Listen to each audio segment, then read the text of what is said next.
అలాగే చిన్న పిల్లలకి, ముఖ్యంగా పసిపిల్లలకి ఈ నల్ల తాడు వల్ల చాలా ఉపయోగాలు. అలా కాదు బాలారిష్ట ఉన్న వాళ్ళకి ఇంకా ఉపయోగాలు. ఇప్పుడు పెద్దవాళ్ళు కూడా కట్టుకుంటున్నారంటే పెద్దవాళ్ళకి ఇది ఫ్యాషన్లో ఒక భాగమనే చెప్తాను. నిజంగా ఏదైనా అనారోగ్యం వచ్చి వాడికి ఏదో దిగదుడుపు తీసిన తర్వాత పడేస్తే వాడు తొక్కాడు, బాగా అనారోగ్యం ఉంటే అది తెచ్చి కట్టడం మంచిదే. అది కూడా ఎలా కట్టాలి, ఎప్పుడు కట్టాలి, కట్టిన దానికి ఎంతవరకు పవర్ ఉంటుంది కనుక ఆలోచిస్తే ఇది మనం కట్టి వదిలేస్తే జీవితకాలం ఉండదండి.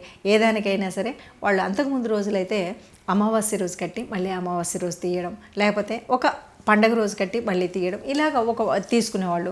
లేదు ఇంటికి ఎవరైనా పెద్దవాళ్ళు వస్తే, ముఖ్యంగా హనుమాన్ దేవాలయాలకు వెళ్ళినప్పుడు ఈ గాలి ధూళి ఇలాంటివన్నీ కూడా అక్కడ మనకి ఆ పీడితమైనటువంటి శక్తిని తీసేయగలిగే శక్తి హనుమంతుడికి ఉంటుంది కాబట్టి అక్కడ కట్టేవాళ్ళు.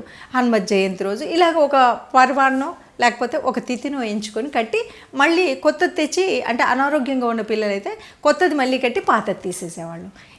అలా తీయడం అనేటువంటిది మంచిదే. కానీ ఇప్పుడు అందరూ కట్టుకుంటున్నారు.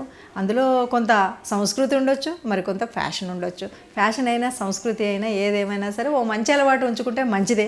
కాకపోతే ఏదో పిచ్చి పిచ్చి దారాలు తెచ్చుకొని కట్టుకునేదానికంటే నిజంగా ఎక్కడైనా దొరికితే మళ్ళీ ఆ కుర్మ జాతికి చెందినటువంటి వాళ్ళ ఇళ్ళల్లో దొరికితే ఆ కుర్మ దారం తెచ్చుకొని కట్టుకుంటే మంచిది అని చెప్పొచ్చండి.